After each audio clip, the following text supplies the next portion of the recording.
Hello, Watch It Chat here with your reminder that life is short. Buy the watch.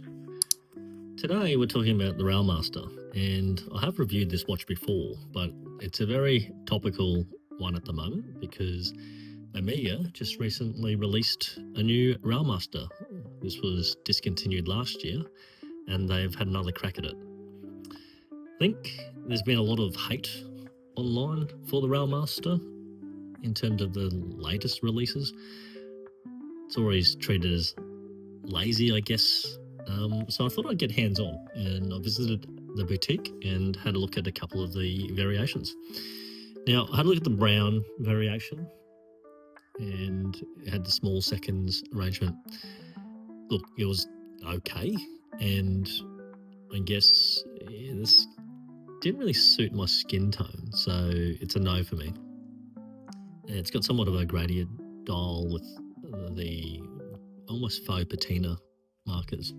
And then I had a look at the grey dial, which it looked nicer to me, but having put my hands on it, I think it really is deserving of some of the comments, and that is it's a bit of an uninspired, lazy approach to watch design, specifically because it's so similar to the Aquaterra, but just another dial variation. However, I did notice that the sides of it were brushed like the original, well, not original, but previous Railmaster, and so were the inside edges of the cases. The only difference was that this outside edge was polished. I suppose there's some difference, but the previous Railmaster, and I'll keep calling it original, but the previous Railmaster at least had a lot of character about it. The brushed dial, the rail on the outside, and the sector, similar to sort of the clocks that used to get at the train stations. And the fully brushed dial the fully brushed finish gave it something unique at least. However, the new ones sort of lack that character. In fact, I think all three variations of this watch, including the denim dial and that silver dial, look really cool. They differentiate. They are a very different style of watch to the others. Whereas the new versions, I don't know, it's almost borrowing. It almost doesn't have its own identity. It's borrowing from different watches. It's got the Aquaterra case. The finishing with these polished edges were much like the Speedmaster.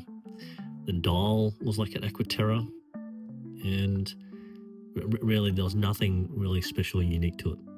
The 38mm was nice, but I put it on and really it didn't do it for me.